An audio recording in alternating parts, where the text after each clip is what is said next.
So for the last workshop of the Hacker Stage today, day 3, we have kind of an exceptional one. So today we're going to have one of the JAM implementation done in Elixir, given by Daniel, who is a core developer at Elixir. Daniel, take it away, sir. Thank you.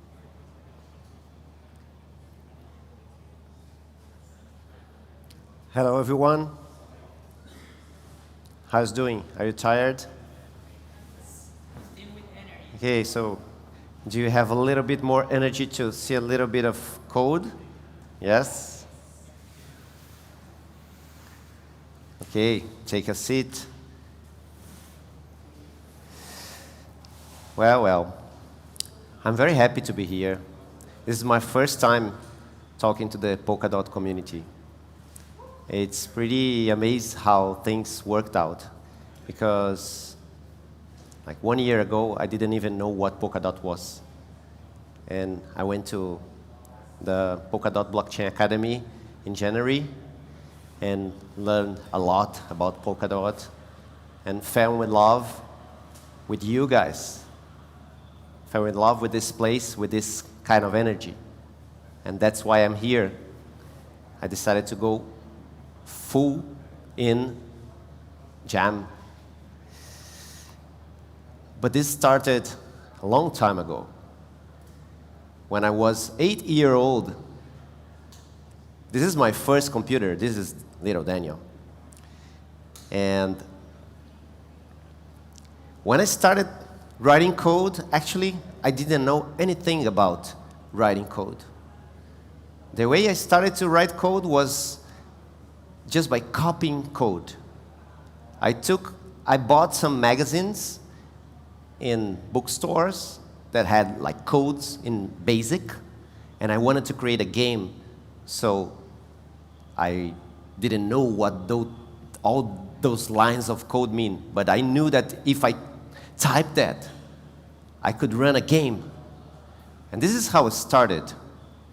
And as I started to write these lines of code without knowing too much about it, this is what made me learn about coding. So I strongly believe that coding is something that you learn by doing, not by watching, not by looking at videos or reading books. You have the books just to copy, but when you copy it, you understand much better. And this is how I started with JAM. When I got the gray paper, I started to read it, I didn't understand anything. It was completely random stuff for me. But when I started to implement it, to take the formulas and transform it into code, I could understand much more. And this is what I wanted to bring for you today. So this talk is not about what is JAM, why JAM is useful, or what is different from the existing things in Polkadot. We already had very interesting talks before today, and we're going to have probably, after my talk, Gav talking about JAM. So there's a lot of content online and here in the conference about this. I wanted to take a different approach. I want to be very hands-on. Let's start coding right now. If you have a computer, and if you have Elixir installed, you can start writing some code right now. If you don't have, if you have just a notepad, you can write code there. And try to follow me here.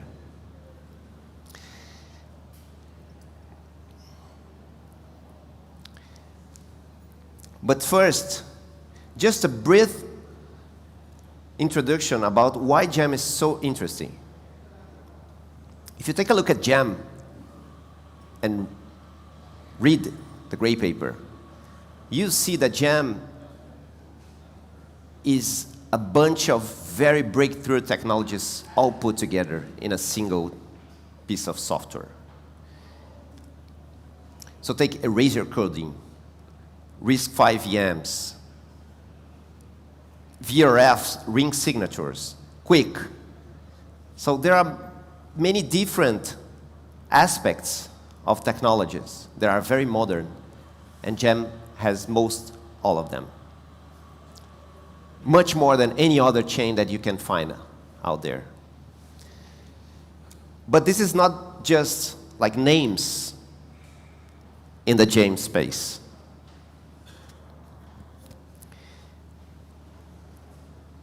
There's a formal specification for each one of these technologies that you can follow and really use it. And the gray paper is a formal specification. So we need to work with JAM, at least understand the language of maths, how it is specified. And it is not hard. It's just that something that we are not used to. So sometimes when you take a first look, it seems very difficult. But I will show you that it's not. So for example, you look at this. This is PVM, the Polkadot virtual machine. Oh, it's something really powerful. Very interesting virtual machine. And you look at this formula, you just go away, run away as fast as you can. Because it's too much symbols, too much stuff. But get it easy. Don't be worried. Everyone here and everyone anywhere is able to understand this formula. It's just that there's a lot of things on it. You need to take part by part, piece by piece, and understand each one of these pieces. And there are others, erasure coding or Bandersnatch. These are the breakthrough technologies that JAM implements. And each one of them are formally specified in the paper in a way that you, as a developer, can look at these formulas and try to transform into code. So this is how it started. JAM Elixir, pretty obvious. But why Elixir? As you already know, I'm a developer for more than 30 years, and I started programming in BASIC, and I programmed in different programming languages throughout my life. I worked with Java, with Visual Basic, with Scala, Ruby, and then I came to know Elixir. And Elixir was created, coincidentally, by a Brazilian, a friend of mine, from the Ruby community in Brazil. And it is a very special language because it takes everything that we got from the Ruby space. Ruby is a community very focused on developer experience. So developing software in Ruby is really easy. If you take the beginning of the Web 2 revolution, startups, everybody had a Ruby on Rails computer running some software and delivering a prototype of an app in less than one day. So this philosophy of having a tooling that makes you very productive, in just a few hours of work you can deliver something, is really powerful. And Elixir has this on it. It's a very powerful, very expressive language. You don't need to write a lot of code to do a lot of stuff. But not only that, Elixir is capable of dealing with high-concurrency systems. So blockchains, thousands of nodes, communicating with each other needs to have a resilient system to deal with this kind of communication layers and networking layers. And not only networking, but I/O, writing disks, reading memory. So Elixir runs on top of the Erlang virtual machine, which is a very mature ecosystem. Elixir is easy. Once you understand how it works, it's easy. Much easier than Rust, much easier than C++. So make us very productive. Okay, so let's start. Let's start with something very basic. Let's start writing some code in Elixir. Okay, so take, for example, formula 13 in the gray paper version 0.4.5. B equals H, comma, E. What is this? Does anyone knows what is this? What does it mean?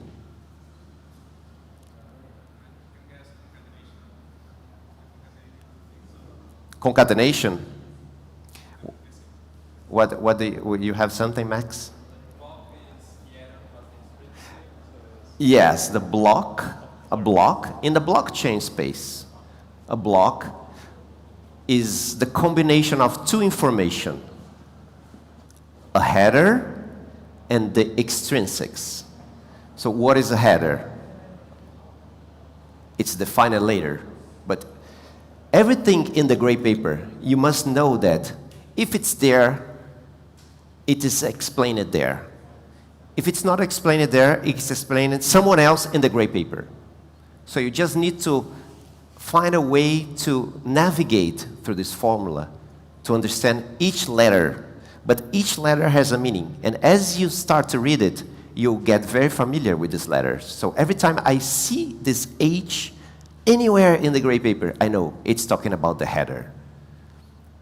And what is the header? The header is the place that has a lot of information about this next block that comes to the blockchain. And the extrinsics is the information itself. So basically, the header is the abstract of this information, the extrinsics, which is by its own way divided into different pieces. And these pieces have their own fields. So basically, it's data structure.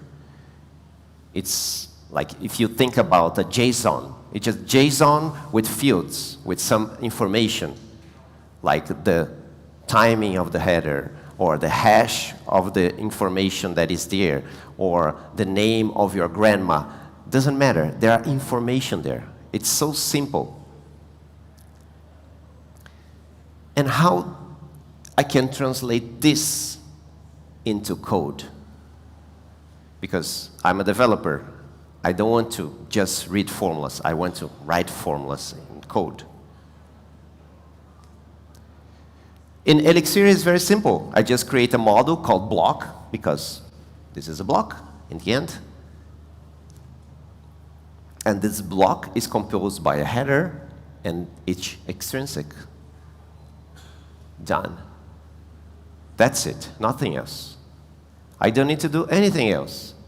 I just say, okay, a block is a structure, a data structure that has two fields, header and extrinsic. Fine, easy. So let's see, let's continue. Let's take the extrinsics. Let's take the second line, the 14.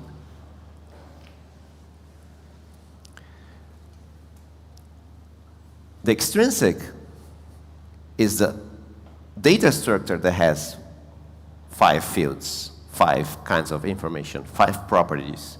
Tickets, disputes, pre-images, assurance, guarantees. What are all these things? I don't know. But I don't need to know yet. Because my code is working. This code is actually what is written here. So I implemented, so there are 300 formulas in the gray paper. When I wrote this line of code, I implemented 1/300th of the total implementation of the gray paper. And everything there is like this. If you take each one of formulas and start to implement each one of them, in the end, you get implemented everything. You have JAM running on your computer. And this is how it started. I didn't know where to start. I just took this formula and wrote this code. Okay, now I have blocks. Next, I have extrinsics. And the extrinsics, so the names, tickets, of course, here you have just the T. But throughout the text, is explained what is T, what is ET, what is ED. It's the dispute. Usually the letter, the first letter here is the first letter of the meaning of that word. And as you work with the gray paper, you get familiar with these formulas, with these letters, with these names, and it becomes natural for you to read it. So let's take something a little bit more complicated. State. What is the state structure? The blockchain is something like blockchain. So we already talked about block. So you already know that blocks are this kind of, this is a block. Some information and some metadata about the information, the header.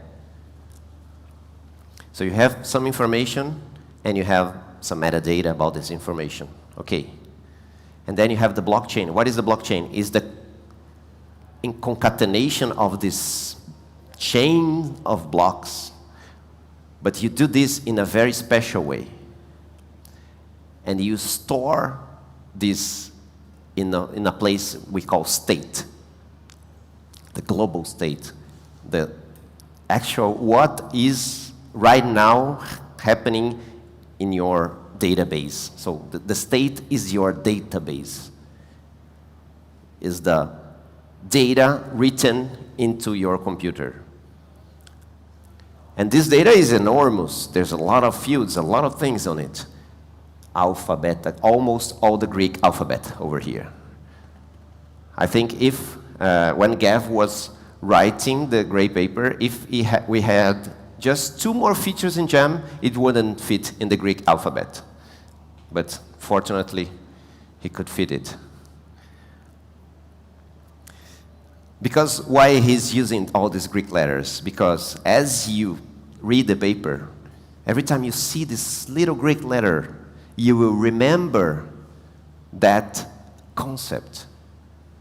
Now, after reading the gray paper like hundreds of times, I know what beta is, what gamma is, what delta is. I don't even know the names of the letters. Sometimes I forgot all the names, but it's okay.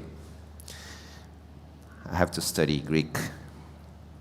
But anyway, each one of these is the same. Remember, block equals header and extrinsics. The same goes for state. State, the system state, is a mix of all the components. So you have the authorizer pool, the recent history, the Safro, services, entropy pool, and each one of these has its own letter.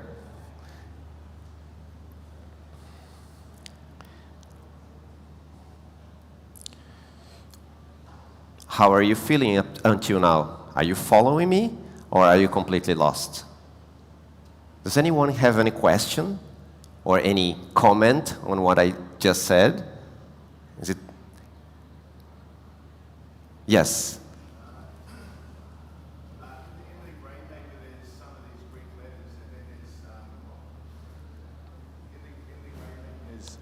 The Greek letters, and there's subscripts, and sometimes there's like 1 or 2, or I guess 1 subscript, and maybe there's an opportunity for 2 subscripts. That was something that went through my mind when I was just sort of reading it recently. Do you think that there's an opportunity to add more subscripts to the Greek letters? Yes, there are. You mean when there is? Oh, yeah, it's not shown yet. Yeah, maybe, but. Yeah, so I'll get to there soon. But basically, the next slide will show it, okay? I think. But yeah, so the transition. And this is like, if you understand this simple 12 formula, if you understand this, you understand everything in the blockchain world. If you deeply understand this, you understand everything. And it's not difficult to understand. Why? Because everything in blockchain is about the state transition function. So what is a function? First, before talking about state transition function, let's talk about functions. In maths, a function is something that you transform some things into other things. So basically, it's a transformation of data. Anything. I can teach functions for my 6-year-old child. I can say, you take 2 bananas and a little bit of oak. And what you get? You get an oatmeal. You put water, you have 3 ingredients, 3 inputs. Water, oat, and banana. Water, oat, banana. And what is the output? Oatmeal. And what do you do with these things? What do you do with the oat, with the banana, and with the water? You have this processing, explanation of how to process the banana, the water, and the oat to make the oatmeal in the end. So what are the inputs? These are the inputs of the function. Banana, oat, water, whatever comes here. What is this beautiful, like coconut tree symbol? It's the function. Is what do you do with the banana, with the oat? So what do you do with these things that are coming in? You put it here, you put it there, you mix it, you sum, you divide, you multiply, you do some math, some calculation, and in the end, you get something. What is this something? The result. So basically, the state transition function is just that. You take a previous state, so an actual state, the state of the moment, the data that you have in your database at that particular moment, together with the new block. So you have some data already established, and you have some new data that is coming in. And this data is in the form of the block. And there's a very special way of mixing the old data with the new data to generate the next version of your state. So this symbol here means the next one. You have the current one, and this one is the next one. What comes next? And what comes next is the result of calculating a lot of stuff. But here is the code in Elixir. I call it add block because I'm adding a block to the blockchain. I have a state, I have a block, and I do something with it. What I do with it, I don't know. I still don't know, but I'm going to figure out later because the next formula will tell me. So basically, when I write these 2 lines of code, I wrote another 1/300th of the gray paper. Okay. Add block, but it's starting to get complicated because here comes more letters, more Greek letters, more formulas, more things. But each one of these is every time the same stuff. It's everything the same stuff. I'm going to show you. What does it mean? What is this? This symbol here means depends on. Depends on means if you want to produce this, you need this. If you want to produce kappa, how do you say this in English? Line? What is it? Do you know how to say this? Apostrophe. Yeah, okay. Kappa apostrophos. How to produce this information?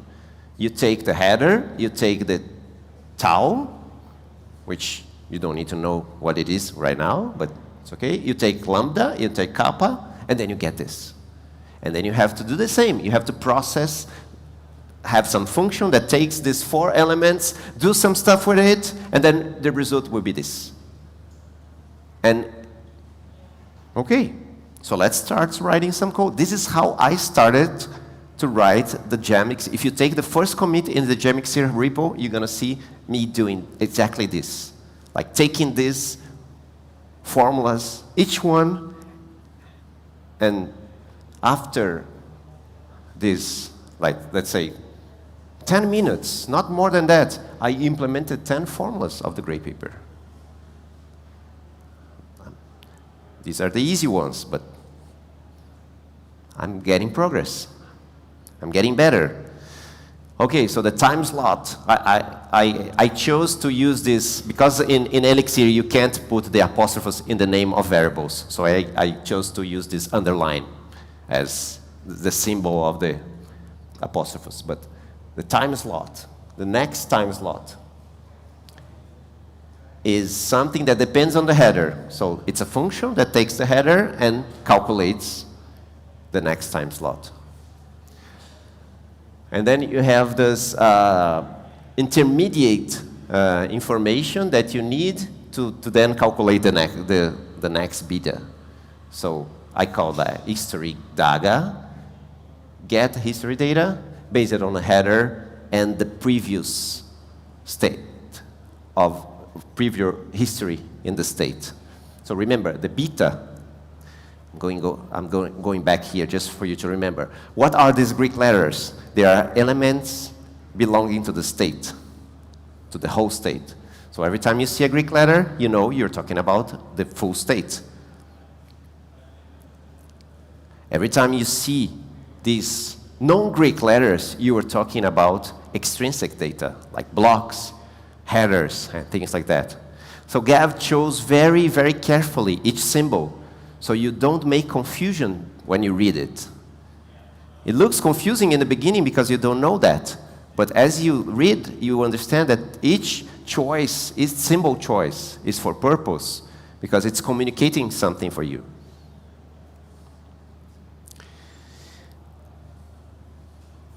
Okay, so can someone guess? Okay, let's try to make an exercise here. Can someone guess what is the code for line 20, for formula 20? Can you guess what is the code for this line of code? This formula? Or like talk a little bit about it? Anyone? Yes. Oh, the microphone so we can hear you. Okay. Header and then the state. Header. Okay, you have. This is a header. Okay. This is okay. I'm gonna tell you what is the meaning of each Greek letter, yeah. And you tell me the code in Elixir, how you write the code in Elixir of what should I write. So this is the header, as you already know. This is the time slot. This is the state, the time slot component of the state. Okay, state time slot, and this is the state entropy, because there is another component in the state which is the entropy. So this is the entropy, and this is the next entropy, because as you see, the apostrophe means the next one. So what will be the code that represents this formula here? I'd write an interface that accepts the time slot state and the. So for example, I will do a function def. Okay, yeah. Can you read this? Like even if you don't know Elixir, can you replace this def with the elements of that formula? Like it's just def, a name of the function, the parameters, and do, and that's it. Okay. And as you see, this is the example that I gave here. So this is for the three first formula. I created this code. I wanted to create for the next one for me. So this is one of the examples. So get the next time slot state, given the previous parameters would be, say, the previous state and the entropy. Yeah, let me put the formula again. So getting the next the next entropy. Oh, right? next entropy, okay. Yeah, the next entropy equals. Right. Yep. Get the next entropy given the previous header. The previous, actually, header doesn't have the previous. Header is something that counts, just header. And then the previous is the state. Okay. Yeah. Yeah. The state and the times, the specific time slot specific state, and the entropy. Exactly. The current entropy. Yeah. Yeah, exactly. And that's it. So here it is. The entropy, the next entropy, it's I will call this function what I call get entropy. That gets the header, the state time slot, and the state entropy. And if you go through all these formulas, you see that they are all the same. So how do you get onto the next one, for example? Because in the end, I want to get to a point where I reach formula 19. So formula 19 is Cephro. And everybody hears about Cephro. It's a very complicated consensus algorithm. I don't know anything about it. It's very hard to do. But it's here. This formula is Cephro. If you read this formula, and of course, this is not the complete definition of Cephro, because later this is the final formula. Cephro, the next Cephro, okay, the next state component called Cephro is the combination of the header, the state time slot, the state tickets, the state Cephro. So this is the next one. This is the current one. And then you have another field in the state, which he calls the next validators, which is I don't know the name of this letter, but it's a kind of a J mirrored. And then what else? So Cephro, next validators, yeah, the entropy, but not the previous entropy, actually the next entropy. So I had to calculate the next entropy before I can do Cephro. So these dependencies, if you take a look at all this formula here, let me go a little bit back. All these dependencies, when you start to work on it, you're going to see that some of this depends on the previous ones. Or basically, they are not in order. So basically, if you take for example, the Cephro, which is this one, depends on I think it's this one, if I'm not wrong. Maybe I'm wrong. Yeah, I never remember the Greek letters names. But anyway, this is defined here. So first, I need to calculate this. So I need to, in my code, I need to revert the order. So basically, I can't put exactly the way it is in the white paper. The order in the gray paper, sorry, the gray paper, the order doesn't matter because in code it will be in different orders. But the formula is there.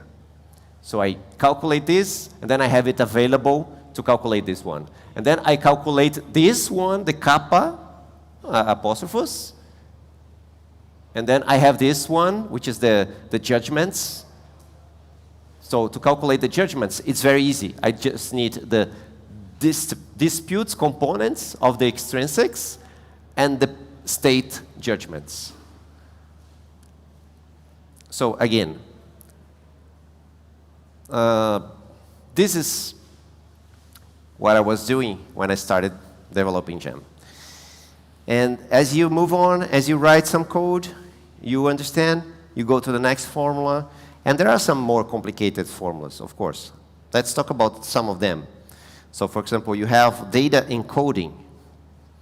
What is data encoding?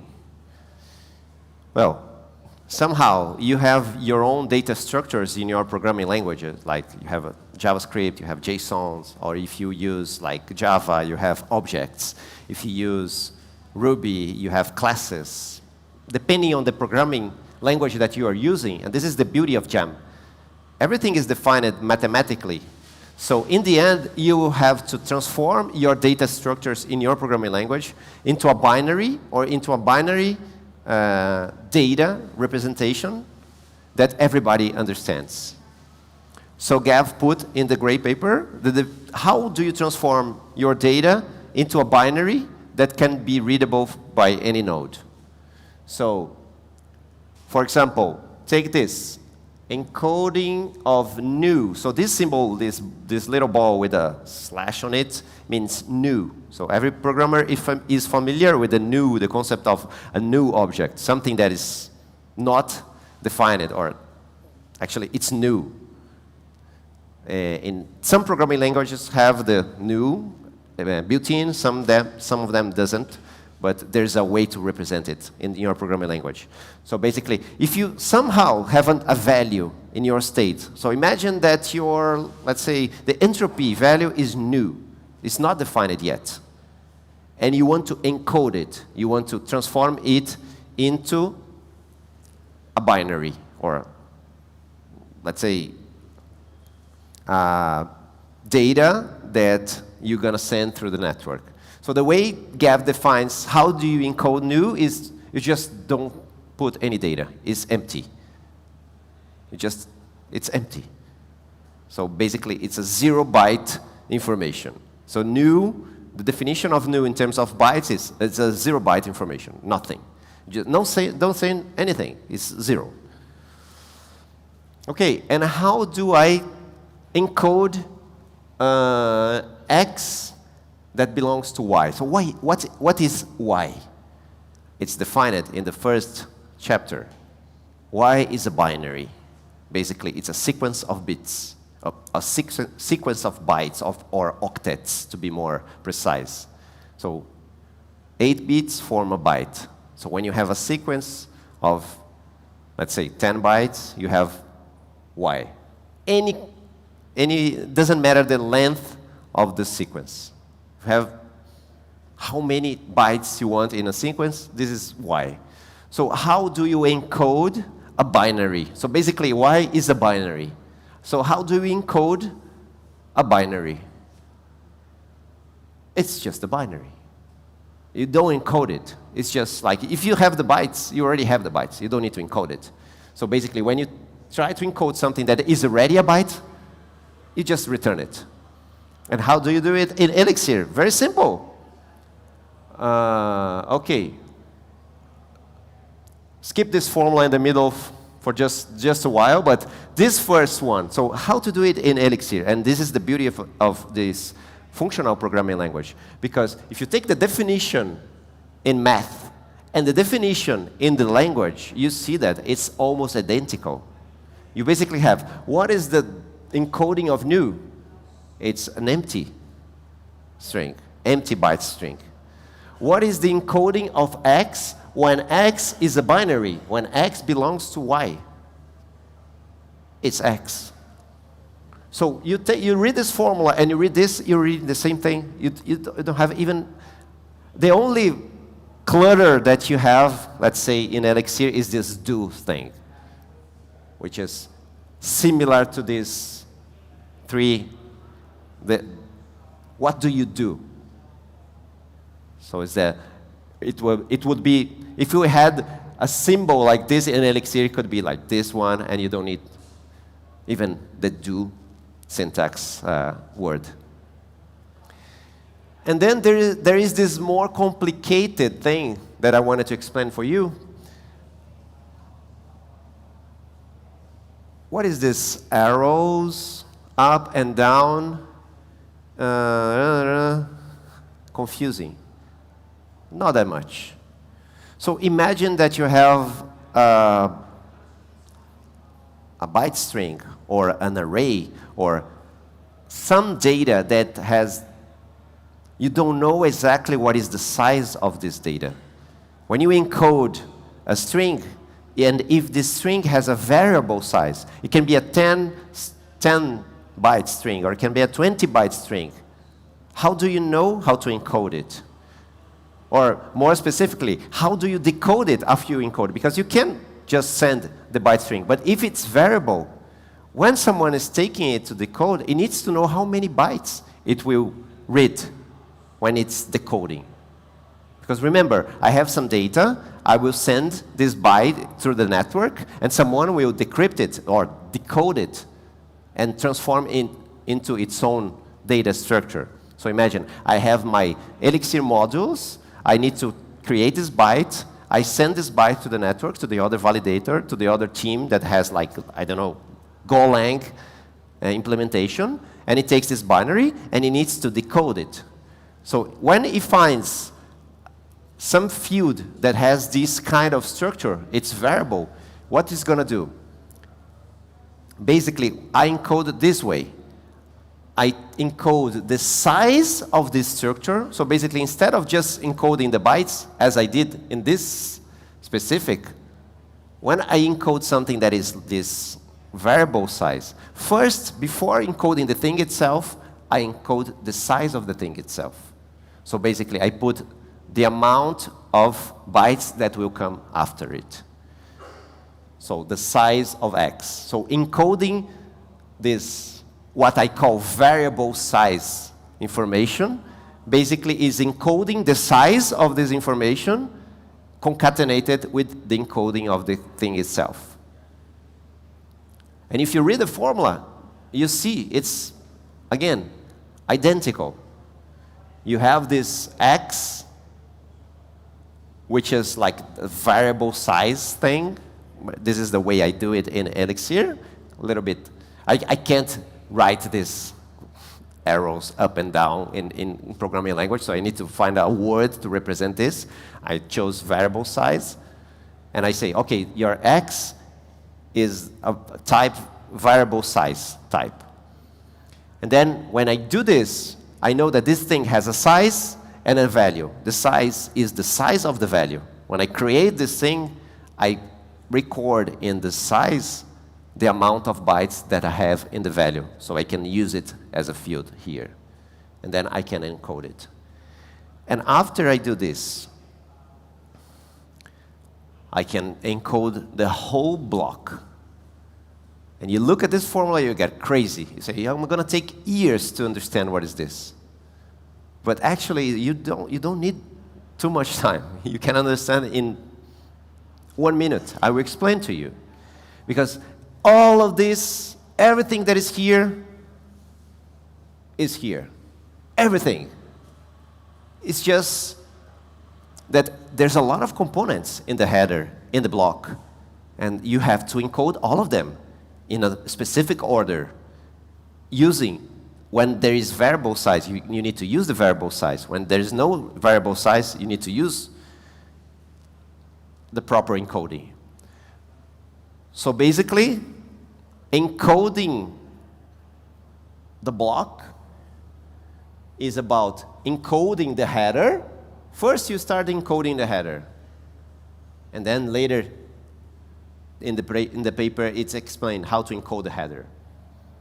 And then you encode the T component of this extrinsic. But remember, this T component is variable in size because it's a list of things. So you need to first put the size of this list, and then you encode the thing. And then you have all this blah, blah, blah, blah, blah, blah, blah. But if you take this part here, which comes from V, what is V? What is V? Oh, it's in the next form. I didn't put here, sorry. But there's the next formula defines V. And then because I have V, I have J. And because I have J, I have V, I, and S. And then I can encode it. So think about it. Think about for a second, what is all these letter things? You don't need to even understand what each one of these letters is. Just think about something that has parts, and this part has parts, and this part has parts. So for example, think about a car, which is very easy to understand in terms of parts. So you have a car. So the car is the full thing, is the block. So you have a car. But to encode your car, you need to break it into parts. So you have the engine stuff, or what is inside the, close to the engine, like inside, and you have like the outside. You have wheels, you have seats, you have different components. And each component is composed by other components. So you have the gear, but the gear, the motor, and the motor have the pistons and other parts that I'm not a specialist in cars, so I stop here. But it's the same here. The extrinsic, the A part of the extrinsic is composed by all the subparts. And this is specified in the gray paper. So basically, what this is telling you is that if you want to encode the block, you just need to include the header and the extrinsics. Basically, this formula here is just this line of code. Of course, it's not just this, because you need to understand how to encode the extrinsics and the header. But there's a way to, there's somewhere in the paper explaining how to encode the extrinsics, which is partially here. Variable size tickets, which is here, variable size tickets, and then the disputes, which is basically all this stuff up until here. And then you have the pre-images, variable size also, variable size pre-images, and then you have the assurances here, and then you have the guarantees. Look, I'm speaking words that you even don't know what it is. What is assurance? What is disputes? I don't know yet, but again, I'm touching in this point a lot of times, because you don't need to know all these meanings to write the code. And this actually works. We are already in a stage that we have all the test vectors passing just by doing this that I'm doing right here. And I'm almost finishing. PVM. A little bit more complicated, so sometimes there are some complications, but not that much. Okay, what is all this stuff? Sometimes in the gray paper you have this definition of functions that has this basically types and the actual operations that you do in the function. So basically, in Elixir is a loosely typed language. Actually, Elixir doesn't have types. You don't have types. But you can create specs, which helps you to do some safety checks even if you don't have types. And this is how you do it in Elixir. You just create a spec, and this is the function, which I call f, the same name there. And this is the first line. The first line there. This is a function that will get, so the input, remember, the bananas, the oats, the things that gets in. What are the kinds of things? So the first one is an integer, n, integer, which in Elixir is a non-negative integer, which I shrink it to n integer. But it's the same. So there are two non-negative integers. The first one, the second one, which is like kind of special because it's limited to the g is just the limit. It's not an infinite amount of integers. There's a limit, but in this case, I don't use this in Elixir because there is no way to represent this kind of data in Elixir. And then you have a list of integers, which is the third one. And then you have this, what I call memory, which is another type that I define it somewhere else, the M. And then this is the input. And then the output will be, oh, there's a bug in my code. Oh, no. Yeah, there's a bug in my code. Can you find a bug? here, I put an integer, but it's z. Z is, can be negative. So in this case, I typed wrongly. But anyway, this is the return. Z, a list of integers, which is the second, and the memory. So this is the signature of the function. So every time you see in the gray paper something like a bunch of domains, which you call domains, so what are the types of the inputs of your functions, and what are the types of the outputs of your functions, because sometimes you output a tuple. And this is the actual implementation of it, as it is in our code, so please don't copy it.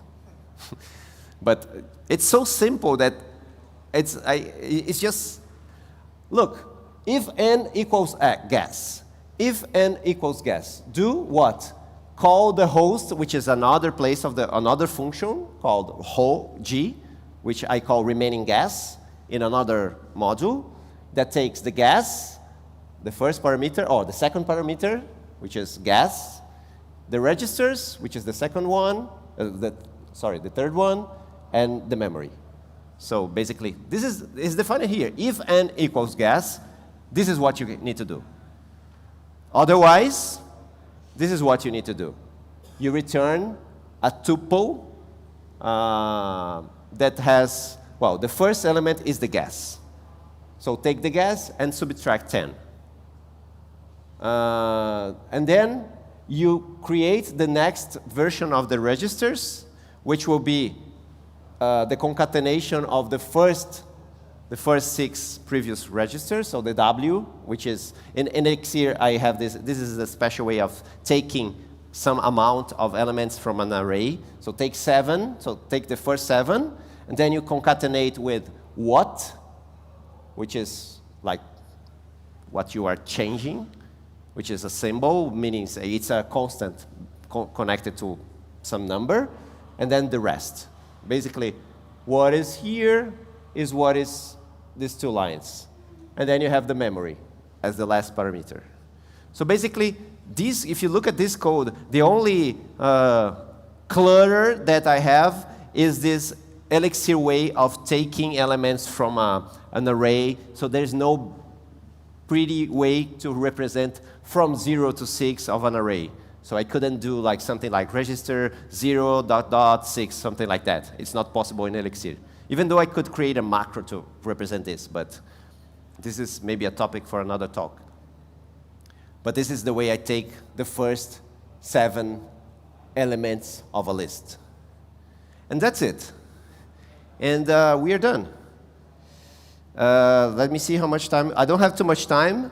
This was the last formula. I'm going to do it briefly, and then we wrap up. And we can go to Gav's talk that will be suddenly after mine.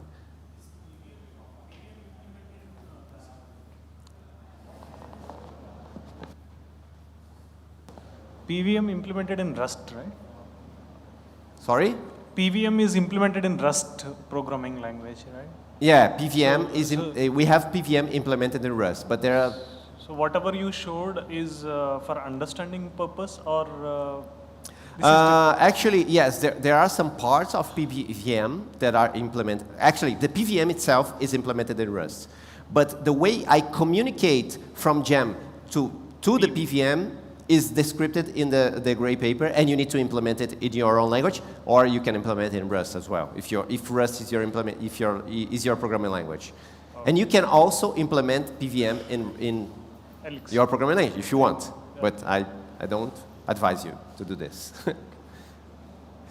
Yeah. So state merkleization, which is the last formula I'm going to show you. So you have this, looks very complicated, formula 317. You have some, let's say, T of a state, which is a dictionary. Okay, you learn that this is a dictionary. So the dictionary has a key. Every dictionary has a bunch of keys and values, okay? Everybody knows about this? And then if you have a bunch of keys and values, what do you do with them? Okay, you transform. You take the bits of the keys and put them, create a new dictionary that has the bits of the original dictionary key as keys, and a tuple with key value as value of this new dictionary. So this is what is written here. You have a dictionary. You want to transform it into a new dictionary that is a little bit different. The keys will be the bits of the original keys. And the values will be the combination of the original keys and the value. Basically this. So this is the code in Elixir. And then you call this function m over everything, which I call Merkleize. So basically, m Merkleize for each key value in T, what do?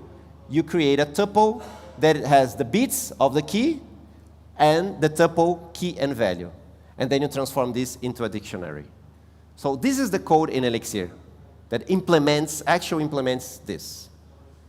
Basically, it's identical.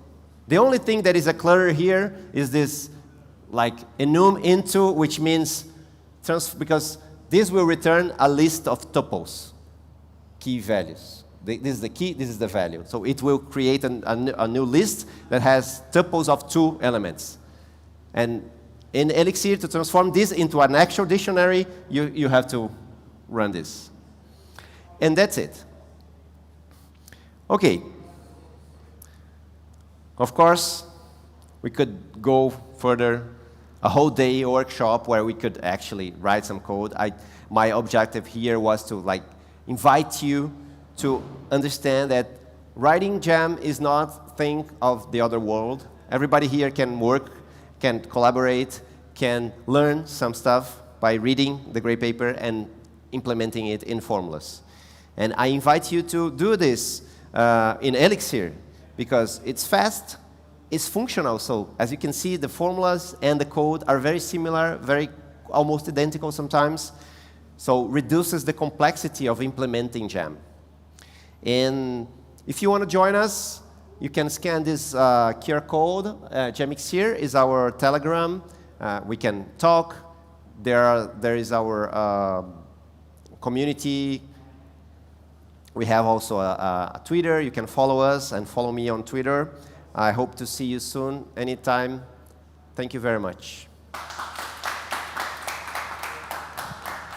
All right, Daniel, thank you so much. With about 5 minutes left, this concludes the Hacker Stage then for day 3. Let's go see Gav.